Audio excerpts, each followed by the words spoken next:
Back. He's just going to back. Yeah, sure.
Sorry about that. She is back.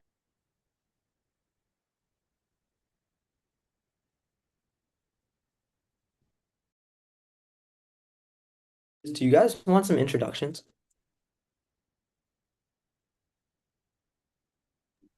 Some introductions? Yeah, I'm just for the judges so they like know. Yeah, yeah, sure. Yeah, I guess we'll go first. Noam? Yeah, I'm Noam Gross, from Rodda's Disciples or Stuyvesant. I'll be the first and third speaker for the government case. Right. I'm also from Stuyvesant. I'll be the second speaker for the government case. I'm Amar. Just so it's not confusing to you guys, because we're from the same school. We're Rodda's SK. They're Rodda's JG. My name's Max. I'll be the second speaker for off. My name is Theodore. I'll be the first and third speaker for off.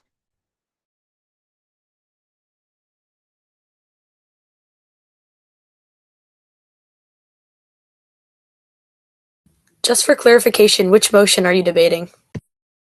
Yeah, I can post it in the chat. Sorry. Should have.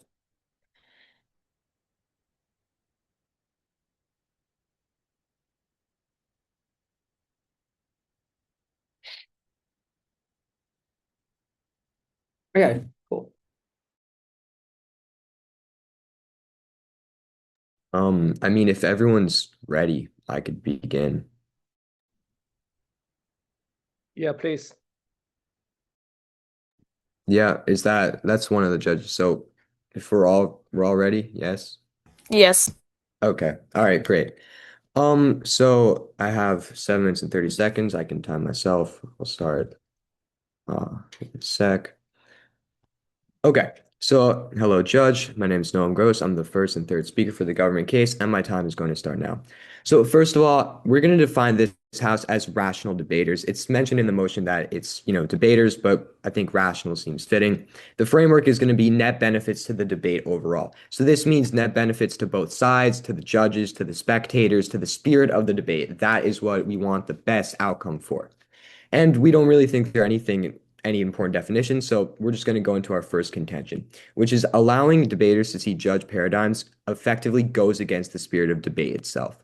Now, with judge paradigms and other information being accessible to debaters, debaters shift their strategies, the themes they discuss, even the contentions they bring up in the debate in order to match the judge's inflow and get the nod in the decision.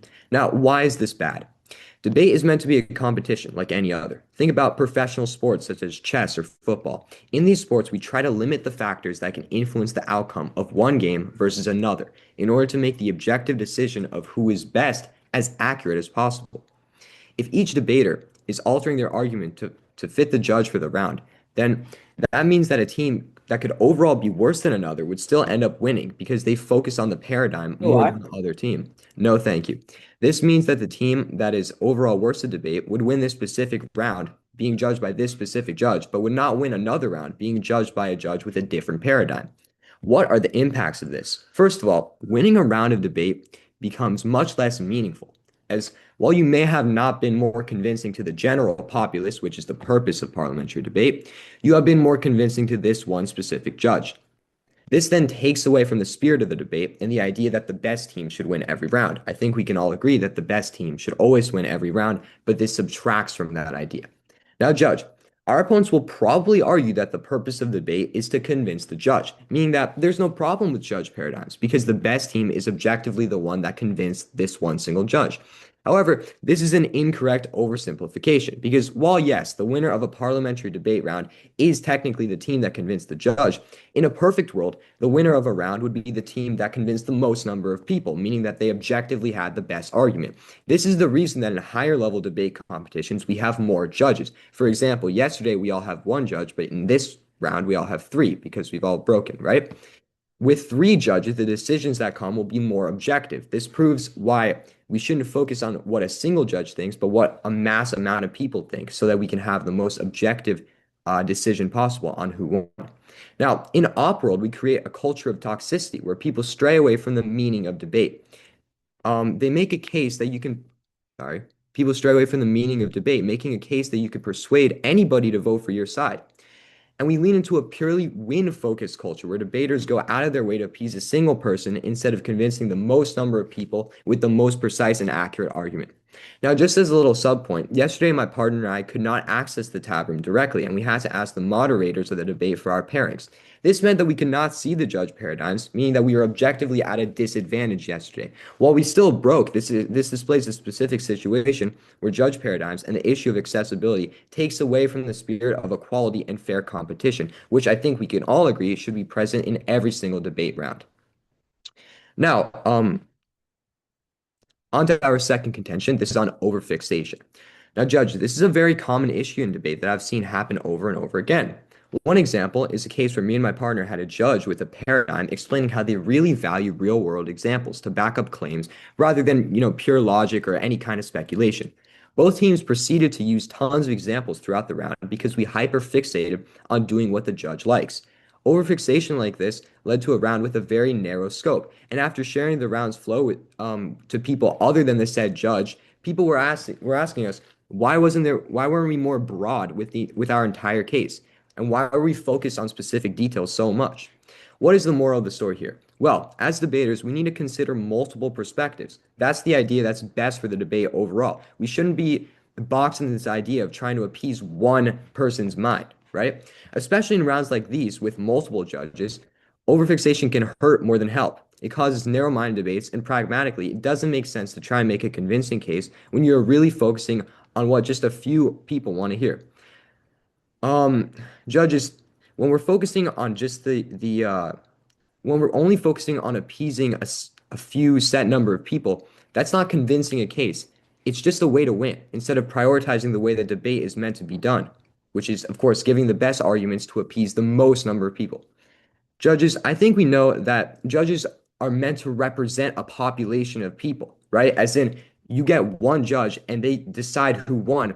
That decision is meant to indicate what anyone who watched that debate would also say. But as we've already stated, overfixation takes away from this idea. Overfixation clearly doesn't care about what judges represent, and it simply narrows down the round to having it focus on what only a few judges really care about instead of what the general population would care about. Now, some higher level impacts circle back to the spirit of the debate itself, as I've mentioned many times, and most importantly, which we want you to remember, judges, is that this creates a culture of toxicity where we prioritize winning over actually debating. Again, the spirit of debate is to convince the most number of people that you have the most correct and proper argument. It's not meant to be just winning the round. It's not meant to be just convincing this one judge. No, thank you. The purpose of debate is to convince the most number of people with the most accurate and convincing argument. So I think we can all agree it would be much easier just to convince one person who we've been told they like a specific thing than to convince maybe 10 people that we have no information on, right?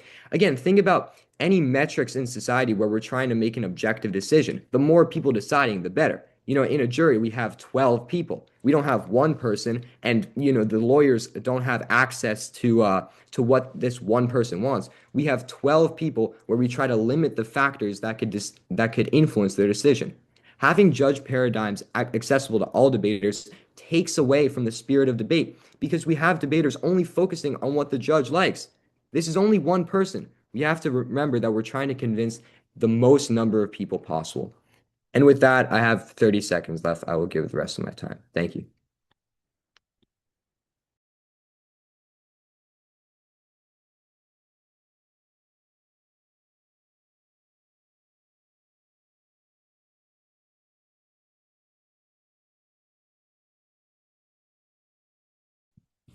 Okay, quick off time roadmap. There are some things on top of case I want to clarify. I'm going to go into my opponent's case very quickly. A lot of things I want to say. I think you'll see my TOC clashes with their case and then our case. My time begins in 3, 2, 1. Generally, we think what they say at the beginning of their speech is perfectly fine. We think that this House being a rational debater is okay. We defined it as a rational actor, but not very much changes. We think that Ben to debate in general is also perfectly fine. 2 pieces of framing. Number 1, different judges have different preferences. Some like quick speakers, some slow, some no jargon. Some are win by one, some aren't. Some believe weighing is more valuable than warranting, although they are rare. The essential point is that there are different judges, and you need to have the capacity to express the differences within yourself. Number 2, judges don't need paradigms. It isn't as if we're forcing judges to have paradigms. In fact, not having one is a choice in and of itself. It means you as judges probably have many other things to worry about than debate, and thus we just should debate normally. Judges aren't required to develop paradigms. If they want to express themselves, they can. Ultimately, choice is good. Okay, one overview on objectivity. We think objectivity doesn't exist in the capacity my opponents frame it as existing. They say debate is an objective art where you try to convince as many people as possible. You need to be the best. We want the best debaters to win. Number 1, I just want to pose this question. Who is the best debater? What is this objective metric my opponents are alluding to? We don't think it exists.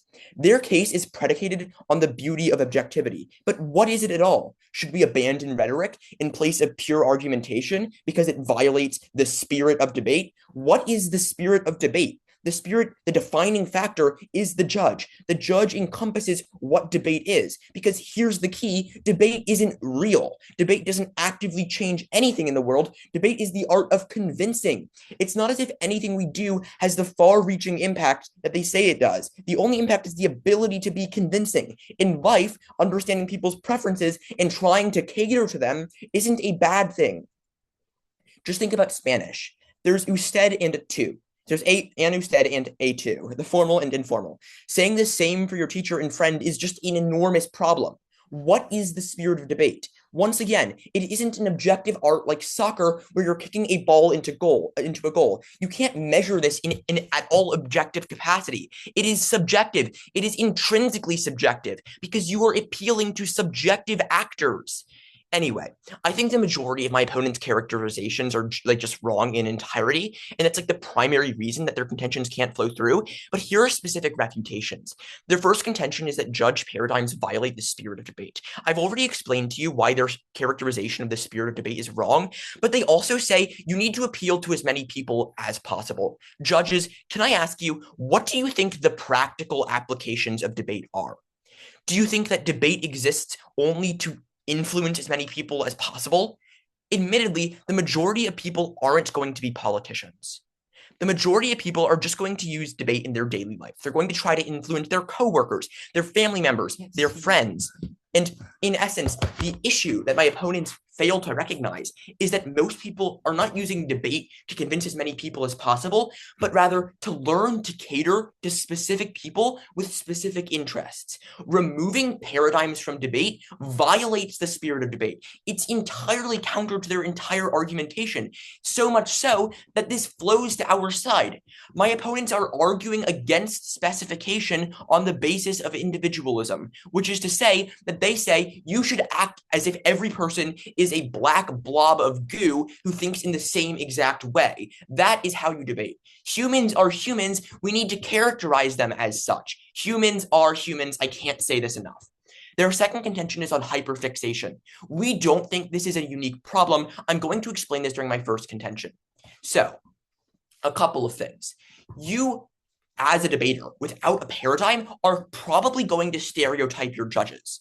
You essentially think that these types of judges, like XYZ judges, only vote for these things. This is something I think that we mutually recognize is an issue in like the world as it is right now.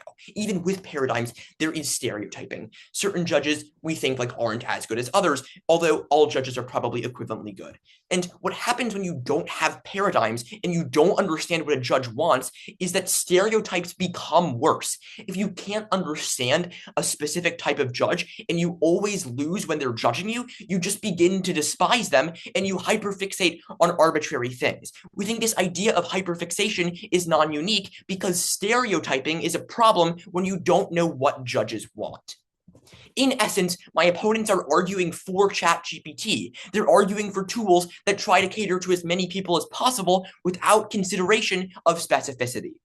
Our first contention is on the counterfactual. What happens when there are no paradigms and you have no info about a judge? Number one, it's fiated that you know nothing about them beyond what you can factually observe. But as debaters, but more generally with people, we like to know who we're interacting with, especially in debate. It just makes sense to change change how you were trying to convince somebody based on who you are convincing. If I'm debating in front of accepted. Yeah, can I just what was your tagline for the first contention? Sorry. Just counterfactual. Okay. Okay. 3, 2, 1. If I am debating in front of my grandmother, I should probably speak very slowly and very loudly because her hearing isn't all that good. If it was someone who's been debating for 20 years, they would wonder why I'm speaking like this.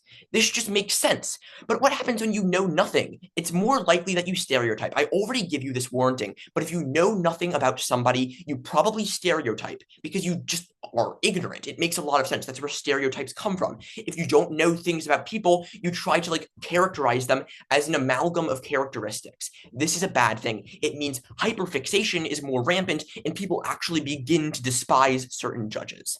Okay. Second contention on debater modulation. Our first sub-contention is just on argumentation. Judges have different preferences. Some judges place heavy value on certain aspects of debate. Others might not care at all. There are tech and truth judges. I already tell you this on top of case, but the essential idea is that people are different. Judges are different. And because of that fact, debaters need to learn to cater to specific people, specific judges. So when they like enter the real world, when they enter practical reality, they know who they're catering to. They know how to cater to specific people, so when they encounter somebody new in their workplace, they're not entirely lost. That black box is clarified, and they know how they should talk to them to be as convincing as possible. Once again, the practical utility of debate is to be better capable of convincing your peers. This only happens when you know how people differ. My opponents are advocating for the characterization of humanity as one collective blob. Okay, we think the impacts are as follows. Debaters are happier because they know what they need to do to win, and they know how they can do and how they can practice different styles such that they appease different judges. Debaters being happier also means more people are likely to join debate. This is generally a good thing for the spirit of debate. More people debating also improves the quality of the space and fulfills the framework. Number two, just understanding modulation. Once again, on the topic of the practical applications of debate, in like legal professions or I don't know, leadership positions, you probably need to have the ability to modulate yourself such that you actually appeal to certain people. This means that after debaters graduate, accepted. Oh, I just protected time. Never mind. This means that after debaters graduate, essentially, they are better capable of appealing to their bosses and to their coworkers. This is something my opponents entirely drop when they say you need to know how to appeal to the most people possible, because the most people possible isn't practically utile. You need to be able to appeal to those people who exist within your social sphere. Third and final contention, my second speaker will expound on this, judge interests. Judges want to express themselves. If judges can't hear well, they should be able to write in their paradigm, I can't hear well. It just makes it for a less toxic space where judges and debaters can have mutual conversations and express themselves to one another. Thank you for your time, judges and opponents. I strongly urge an opposition ballot.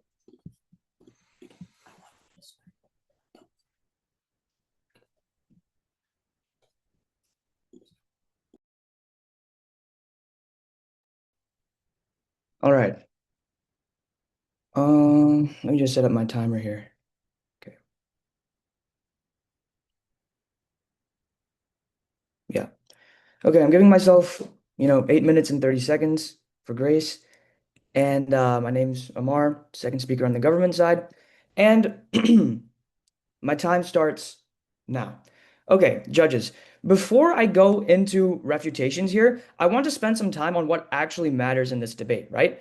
Would you be happy if a sports team you're watching is trying to appease the referee instead of just playing the game, right? Cutting corners to win and is too focused on winning to actually enjoy the game? I know that the opposition just said things about like how hyperfixation or overfixation doesn't actually matter in this debate and it's not unique, but I'm going to go into that throughout my speech. So you should still keep this example in mind of how sports would be affected if everybody tried focusing on appeasing the referee to get more points instead of actually playing the game so people can enjoy, right? This also applies to spectators. This applies to like politics. This applies to so many real life examples. And I'm going to go, more into this as my speech goes on, right? On top of that, my partner made an excellent point today that we have three judges, proving our point on like what judges actually represent in debate itself, and how in the opposition world, you'd be voting for judges being treated as ways to frame your debate and make your case, instead of being treated as a general population open to any and all ideas. They keep bringing up this example of like black boxes, but in this debate, right, they also brought up politicians who have to treat the general population as open to their ideas and have to make sure that they can appease the most amount of people as possible. That has nothing to do with black boxes, right? If you ask like any politician how they view the general population, they're not going to say black boxes. They're going to say people who like are going to be open to their ideas and are going to want to hear certain things, right? People like people who are listening to politicians want to hear certain changes being made in society and whatnot. It's not about being black boxes. It's about being able to convince the most amount of people as possible, which we still think debate is about and which Op didn't really respond to, right? Lastly, they say that they don't understand what we say when we say like debate has a spirit, that there is such a thing as the spirit of debate. They keep asking us, what is the spirit of the debate? So I'm going to answer that here, right? They also say that debate is the art of convincing. They mention this in their speech, and we agree with that. Debate is the art of convincing. And because they don't seem to understand what we're talking about here, let's use an example that they also brought up in their speech about politics and what politicians are, right? Politicians need to convince a large amount of people to agree with their ideas so that they can be successful, right? Debate works in a very similar fashion where judges represent the general population. And this is something that opposition doesn't speak about enough in this round, and something that you should definitely keep in mind, judges, as I go on to talk in my speech, right? Why?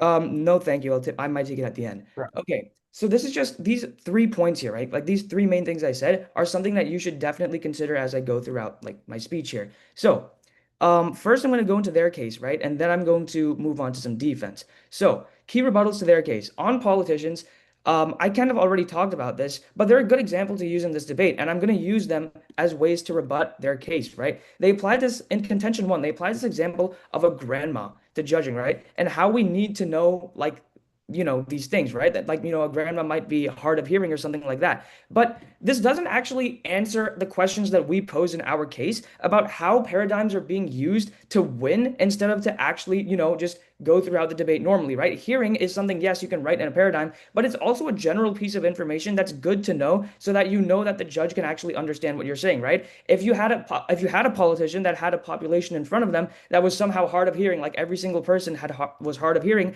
then that's not like that's not a thing that you should be writing in a paradigm. That's a thing you should say in general before the debate starts. No, thank you. I will take my POIs at the end. Okay. Contention two, catering to specific people, right? They talk about how debater modulation is such a big issue here. Judges have different preferences, and that debaters are happier, right? As they know what they need to do in order to appease different judges. But this is exactly what we're talking about in our case here, right? Catering to specific people seems to be extremely important to the opposition. But if someone has a hearing issue, that shouldn't be a paradigm issue, but rather a general statement that should be made for the sake of the debate and so that people can actually understand what you're saying. Again, if you have a population that's not understanding what you're saying, that's not really a paradigm issue. That's an issue that has to be said so that, everyone can understand each other. It's not really about paradigms, because we keep saying that paradigms are about how information is being used to change the way that the round goes, to change the structure of cases, to change the way that debaters think about the round. It is not about being hard of hearing, and opposition is completely misconstruing what paradigms mean in this round, right? So moving on to their contention three about judge interests, and that judges want to express themselves, right? And that they say that if judges want to express themselves,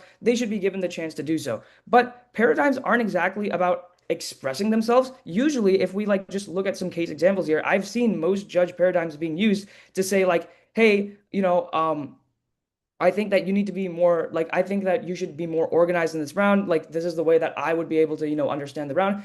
Again, they keep saying like things like, "Oh, you might be hard of hearing. You might need to understand things in this fashion," right? So that's not judge interest. That's just making sure that people can understand what you're saying. And if that's what judges are using their paradigms for, then judge interest doesn't even matter in this debate. So their contention 3 makes no sense because they keep saying that it's about things like hard of hearing and having a specific structure or something like that. When judges want to express themselves, they're going to do that in their RFDs. They're going to explain it themselves in like at the end of the round why they thought what they thought and why they made the decision that they made. That's what judge interests are going to be applied to. They're going to be applied in the RFDs, not in paradigms. If you know what the judge is interested in before the round in a paradigm that you can read beforehand, that's working for our case. Their contention 3 just flows to our side here. That judge interest can be read before the actual round. You know what the judge is interested in, and therefore you can frame your round in a different way, right?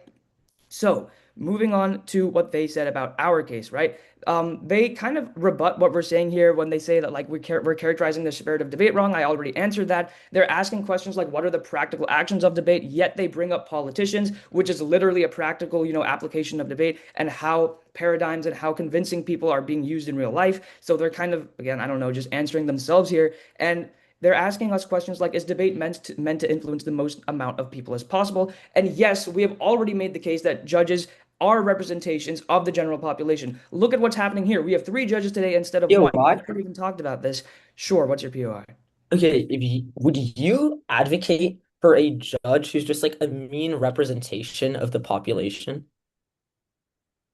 I would advocate for I would advocate for a judge that actually represents what the most of the population would be interested in rather than like specific interests, right? Like for example, we talked about this example that we have one time we had a judge that was really interested in like having examples. So then both teams just started using more and more and more examples instead of actually using more logic and thinking about the debate in a, broad way. So when we say that, we want judges to represent the population and that is what they're supposed to do, they are supposed to represent what people want rather than what a specific person wants. Yes, in that sense, you could say that maybe we should think about what the mean of the population wants instead of one specific person. That's totally accurate here, right? Okay, moving on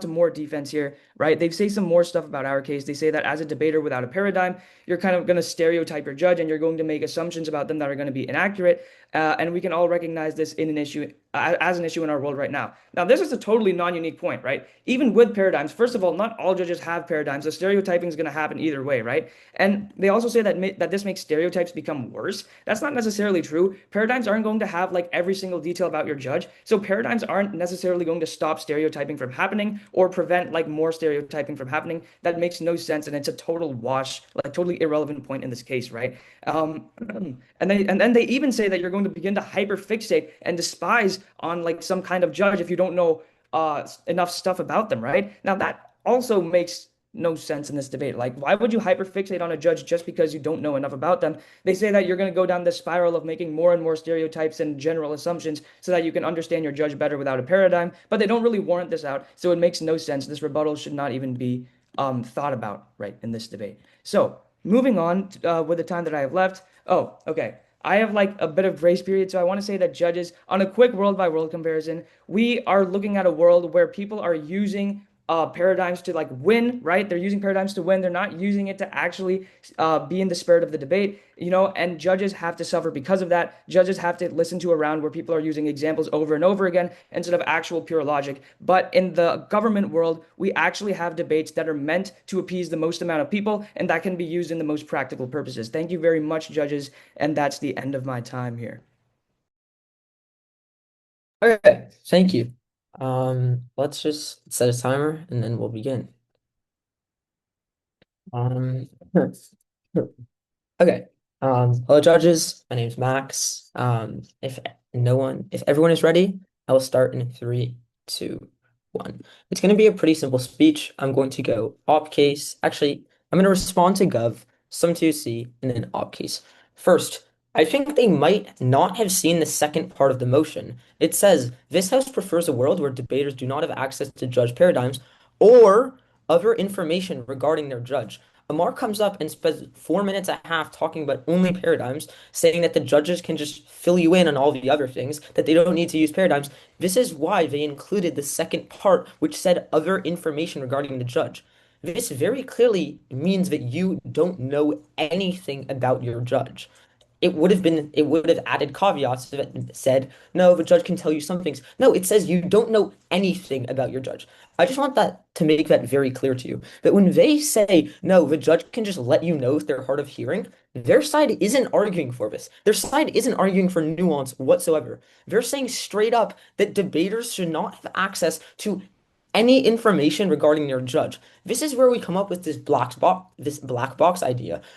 Gov doesn't want to treat judges as people. They want to treat them as representations of the median population with nothing specific about them, with no extenuating circumstances. When I get into the spirit of debate later, I'm going to explain why this just factually isn't representative of what debate actually is. Let's get into that right now. This contention, their first one, poses the question, what is the goal of debate or the spirit? They tell you that the best team is the one that best convinces like the mean population of the United States. But ask yourself, is everyone the same? No. Also, these modulations that we're talking about aren't huge. We aren't saying that like we're speaking German or English. We're just talking about different ways of speaking. Maybe this means speak slower. Maybe this means speak faster. Maybe this means no jargon. This matters a lot because when they talk about violating the spirit and like it makes them seem as if we're bribing the judges, but this isn't it whatsoever. We're appealing to certain facets of judges and making sure that we treat them as humans with very practical examples. Let me give you a very good example. My dad judged yesterday, and he came back pretty frustrated. He told me that he doesn't understand why debaters use words like framework or net benefits or util, and it made it such that he could not enjoy the round. Now, I kind of laughed at him, but I understand where he's coming from. You know, for him, he thinks that it's just way too much. One of his least favorite words is when people say warranting. He thinks that we should just say one response. But I, as a judge, have no problem with this jargon. I have done debate for a while now, and thus it doesn't change my mind. But recognize that a simple paradigm, and he could have fixed this issue. In fact, I wrote one yesterday just to help him deal with this. The fact is, paradigms are a very good way of letting debaters know what the judges want. Noam and Amar are completely right. The excesses in paradigms are an issue. When we talk about like 30 speaks, like if you run a contention about meniscus tears, you can get a 30 speak. That's one of mine on my paradigm. That's over the top. That's unnecessary.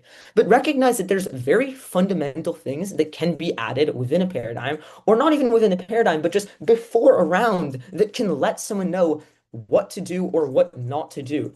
This case isn't about the average judge. We're talking about extenuating circumstances when judges want to let you know something in specific. They're right. Overfixation is an issue, but it doesn't outweigh the impact, which is when you are treating judges as if they are just an average person. Theo points out that it's as if they are arguing for ChatGPT, and I think this is very true because they would have you believe that debate isn't meant to be something where you try and convince a judge. This brings us into another point. Debate originated in ancient Greece. It was a rhetorical art predicated on trying to convince humans, fellow villagers. If you know that the judge of your debate versus Socrates was the village goat farmer, maybe you try and add some references to goats. If you know that the judge lost their eyes in the war against Sparta, you probably aren't trying to use your hand gestures as much because they probably can't see you. Understanding who your judge is, changing how you speak, is part of debate. Debate isn't what Amar and Noam would like it to be, and that's sad. But they shouldn't be able to just define what the spirit of debate is, because the spirit of debate is decidedly clear. It's trying to convince a judge. In fact, even the idea of 9 judges or 200 judges doesn't violate the idea, but it starts to trend away because debate is inherently human. It's a human and a human with a human judge. And if humans are different, then why should the judges not be allowed to express their preferences? Second contention on hyperfixation. First, Amar just straight concedes that this is a wash, but even if you want more warranting, we think that the comparative is equally harmful, if not worse. Because when you don't know what the judges want, you start to stereotype.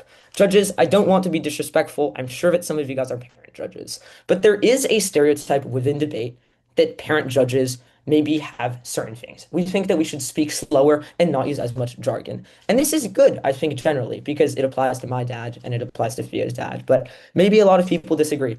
But when you don't know that your judge is a parent, but also happened to debate for 8 years and won nationals twice, when you're stereotyping, you're turning them into something that they aren't. You're actively harming your judge's interest. This goes straight dropped from Amar's speech, which is that we say that when you don't know anything about the judge, then you treat them as something that they aren't. Okay, now onto our contention. First, we have the idea of the counterfactual. We tell you that when there are no paradigms and you have no info on the judge, then this just makes the debate straight up worse.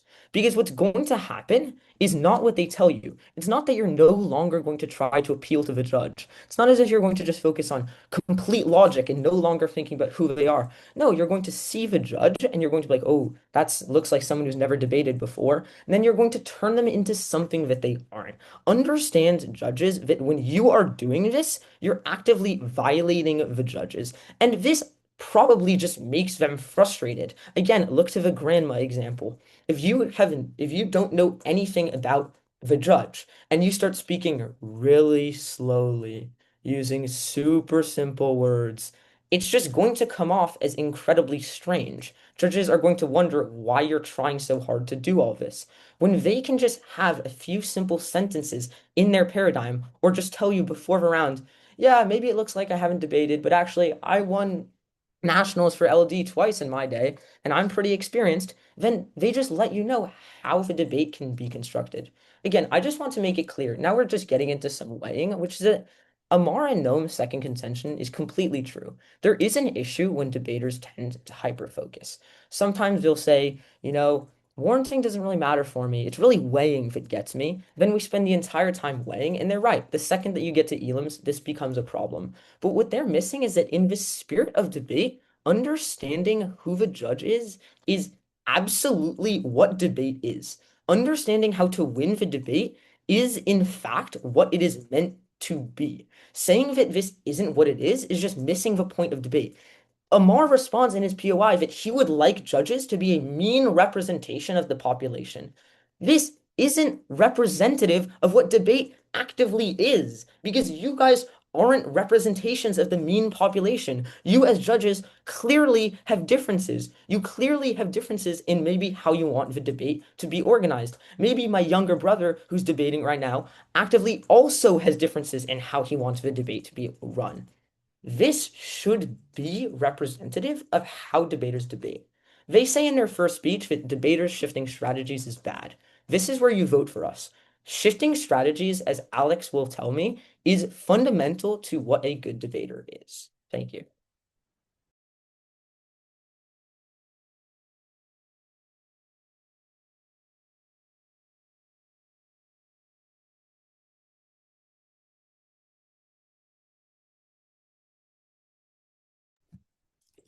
Okay, hello everybody. I have 4 minutes, 30 seconds of grace. I'm just going to go over a lot of weighing, where the clashes are, where the ballots are, and why we think we win this debate. My time will begin in 3, 2, 1. Hello everybody. My grandmother is a person. The plumber down the street is a person. My boss is a person. My brother is a person. You all judges are people. Op is advocating for the individual. My opponents would very well treat you all identically. They like to think that you're all the same people. Are you all the same people, judges? When I'm working after high school, I will want to know how to talk to people, to be social, and not how to talk to every single person as if they were identical. Here is my opponent's case at its very best. On the spirit and purpose of debate, their offense is as follows. Teaching people to appeal to the masses is good because you can appeal to the most people possible. Who does this argumentation apply to? Politicians, literally just politicians, those people alone. Who does our argumentation apply to? Where does learning to modulate your voice apply?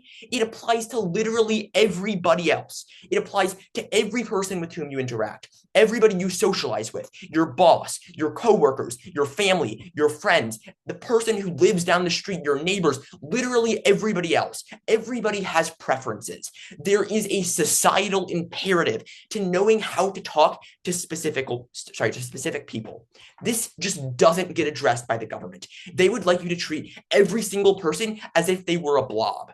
Why does this matter so much? We affect virtually everybody, not just politicians. But even politicians need to know how to talk to people. They need to know how to talk to world leaders. They need to know how to talk to their family. They need to know how to talk to their peers. They literally failed to address the imperative that is talking to other people as a single individual. Okay, a couple other things. In order to modulate, debate is one of the best ways that we learn to modulate. It's probably one of the existence of paradigms benefits us magnanimously.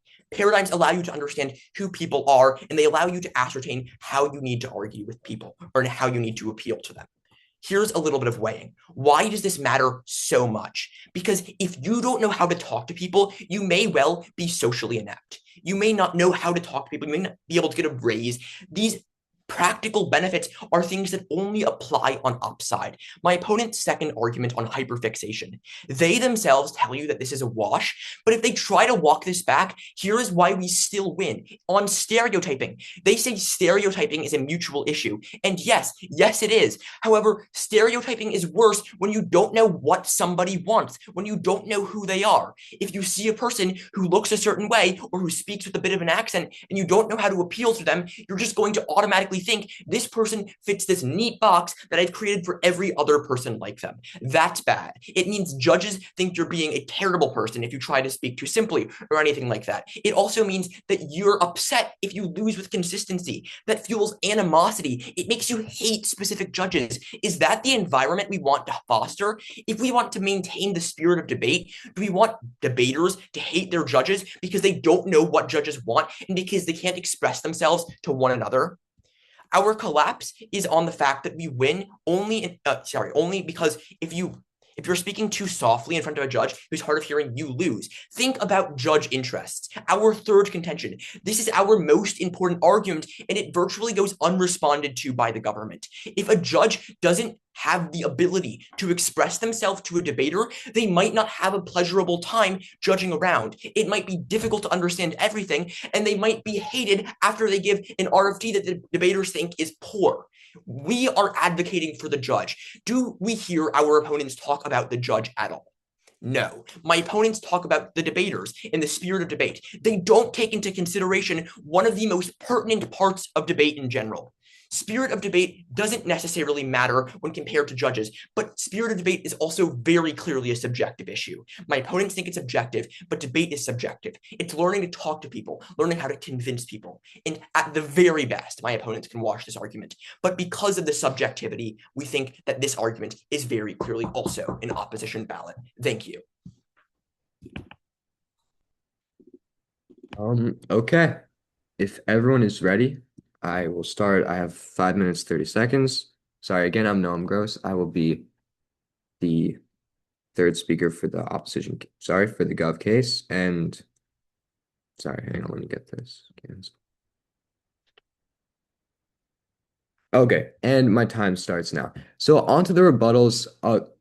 On to responding to the rebuttals of my opponent's case onto ours. First of all, they think that in op role, debaters understand their judge fully and won't stereotype, but this is really a big overstatement, which Max makes. He says that the comparative is that you treat judges exactly as who they are in the op world. This is completely wrong because in the op world, debaters do not fully understand the judges. It's a massive assumption that they make. Furthermore, they say that we don't know anything about our judge in our side, right? We're saying that since we're cutting out all info, we completely lose like the judge's objectivity. Now, first of all, even if we don't know anything, why would organizations like the NYPDL choose judges that are hard of hearing, right? No, I'm responding to what you said. Wait, can I just call it out? The argument that the NYPDL won't choose judges who are hard of hearing is new. And Theo brings this idea up in first speech. Like, you don't hear from Mars. Okay, I mean, this is Judge's objectively a discretion. response. Okay, sure, judge's discretion. Okay. Okay, I'm going to resume my time now. So Max then brings up the history of debate as he says there was okay, sorry, no. Okay, first of all, it would be absolutely unrealistic to assume that a judge with a disability, such as being hard of hearing, would be absolutely discriminated against in being unable to share the knowledge of their disability. This is an edge case that goes against the spirit of the motion. Even though Max then says that we are pretty much bribing the judges by going with what they say. We are not necessarily bribing the judges. Hyperfixating on a certain judge's preferences effectively ruins the objectivity of a single round. Why focus on the preferences of a single judge to reach victory when the objective winner of any competition probably should be whoever the most number of people would agree won?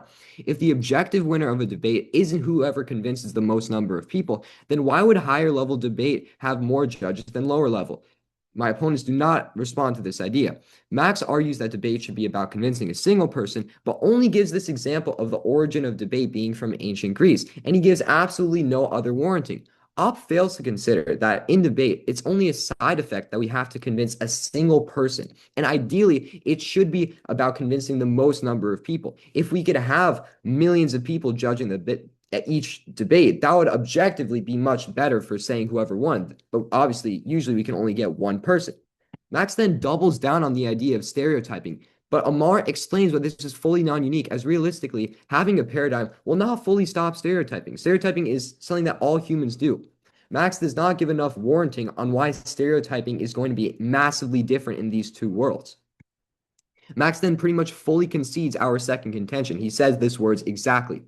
He argues that the spirit of debate is being able to convince the judge, but I already preempted this in my first contention. He then pushes the idea that judges should not be representatives of the mean population, but again, he gives hardly any warranting to this idea. And here I want to restate what I already said in our first contention. Our opponents will probably argue that the purpose of debate is to convince the judge, meaning that there's no problem with judge paradigms, because the best team is objectively the one that convinced the judge. This is an incorrect oversimplification, because while yes, the winners of parliamentary debate round is the team that convinced the judge, in the perfect world, the winner of a round would be the team that convinced the most number of people. As I said before, it's objectively a bad side effect that we only get to convince one person to see whoever won a single round. The opposition fails to consider this. It's absolutely ignored by them. Okay, Theo then assumes that politicians do not have the ability to speak to specific people when he's saying that politicians only know how to talk to a mass number of people. So this idea is non-unique as well. Theo says that Theo basically views debate as a tool for becoming more social and learning to modulate, but he forgets the essential fact that debate is first and foremost a competition. He then argues that stereotyping would be significantly worse if not for synopsis. This is what Max said as well earlier on, but we do not buy this whatsoever. Stereotyping, again, is something all people do regardless, and they do not properly argue. They do not give enough warranting on why there's a significant difference between our two worlds in this aspect. Amar already argued why Opp's third contention fully flows to our side, and Theo said that we did not respond to this, which is objectively wrong. Amar did respond to this, so he pretty much just lied to you. We win this debate on the idea of magnitude, as the Opp case makes numerous claims that are not properly warranted out. On our side, we have warranted out why allowing debaters to see judge synopsis effectively ruins the spirit of debate because we are losing the idea that debate was founded upon. Again, our opponents think that debate is about convincing a single person, but they fail to consider that that's only because we could get one single person to convince. We could only get one judge to judge a round. When we want to, The argument that like the reason that we only have one judge is because we can only get one judge is new. You don't hear this from any other speech. I Not a I think I must have said that earlier when I said that okay. it's a Okay. when I said all the times I said it was a side effect of not having like millions of people being able to judge every round. That was said much earlier. Okay. So Judge's discretion. okay, judge's discretion. So as I was saying, this idea that actually I guess that PO would stop me from saying that. So I have no time left. So with that, I urge the government ballot. Thank you.